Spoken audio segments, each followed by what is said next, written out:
საქართველოს Amnesty International ასახელებს როგორც მწარე გაკვეთილს, თუ როგორ შეუძლია მმართველ-ძალას სახელმწიფო ინსტიტუტები ძალაუფლების მისატაცებლად გამოიყენოს.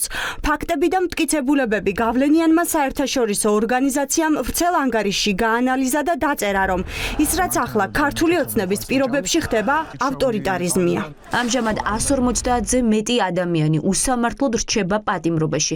2024 წლის დეკემბერში მომიტინგეებს გზის სავალ ნაწილზე დგომისთვის მკაცრი ჯარიმები დაეკისრათ. 5,000 ლარის ოდენობით, რაც ქვეყანაში საშუალო თვიურ ხელფასზე ორჯერ მეტია. 2025 წლის დეკემბრისთვის კი მოქალაქეებს უკვე ტროტუარზე დგომისთვისაც აჯარიმებდნენ. ანგარიშში ვკითხულობთ, რომ ადამიანის უფლებების მდგომარეობით საქართველოში ასეთი კრიზისი ჯერ არ ყოფილა.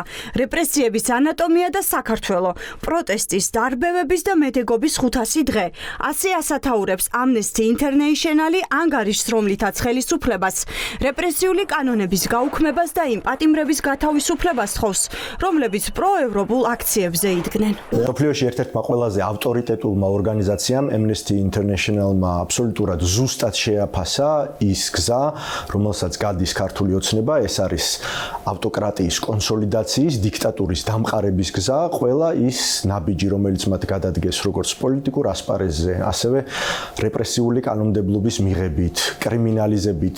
იმ პირობებში, როდესაც კონკრეტული ხელისუფლებაში მყოფი გუნდის ერთადერთი მიზანი არის ნებისმიერ ფასად ძალაუფლების შენარჩუნება, ვიღებთ ხოლმე მსოფლიოში ესეთი მაგალითები და პრაქტიკები არსებობს, რომ მიიღება ისეთი შედეგი, როგორც მიიღება. ქართულმა ოცნებამ საქართველოში შექმნა რეალობა, სადაც განსხვავებული აზრის და პროტესტის გამოხატვა დანაშაულად მიიჩნევა.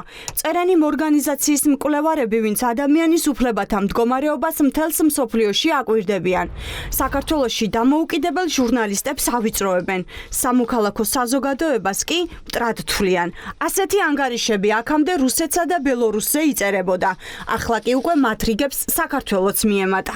Amnesty International-ის განცხადება არის კიდევ უსამართლობის გარდა იმით არის საფრთხის შემცველი და წახალისებას უკეთებს ამ ექსტრემიზმს.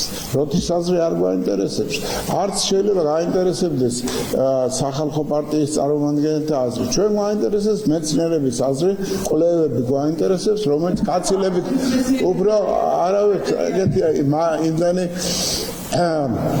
იმდანი შეურცხვათ რაღაც ხვირი რაც არ არიან ეგენი მეცნიერულ იმაზე და დამყარებული მაგათი დასკვნები. ქართულ ოცნებას არავის აზრი აინტერესებს. ეს არის შეფასება.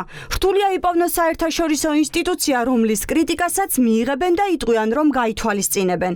ამ ფონზე კი ასეთი გავლენიანი ორგანიზაცია ამბობს, რომ უსამართლო-სასამართლოს პროცესების შემდეგ მოსამართლეები მომიტინგეებს თვითნებურად უფარდებენ უკიდურესად მაღალ ჯარიმებს, ადმინისტრაციულ პატიმრობებსა და თავისუფლების აღკვეთას, იმ საქმეებზე, რომლებიც საპროტესტო აქციებთან არის დაკავშირებული. ამჟამად 150-ზე მეტი ადამიანი უსამართლოდ რჩება პატიმრობაში. ყველა ის მოთამაშე საერთაშორისო ურთიერთობებში, რომელიც პატივს სცემს ადამიანის უფლებებს, საერთაშორისო სამართალს და უბრალოდ ცივილიზებურად მოპყრობას საკუთარი მოსახლეობის მიმართ, შესაბამისად გაითვალისწინებს Amnesty International-ის აი ამ დასკვნებს, როგორც ასე ვთქვათ, მამხილებელ და ფაქტობრივად დადასტურებულ ფაქტებს იმის შესახებ, თუ როგორ რეპრესიებს ახორციელებს ქართული ოცნება. საქართველო გადაიქცა ქვეყანად, სადაც ადამიანებს აწამებენ, სადაც არის სისტემური ძალადობა, სადაც არის კორუფცია და სადაც არის ადამიანების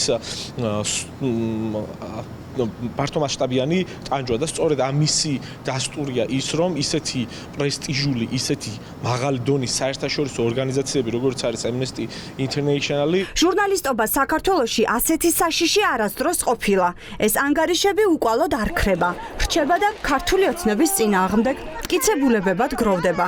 წერს Amnesty International და აღწერს ყველა იმ თავდასხმას, რაც მედიამ ამ ქვეყანაში გამოიარა.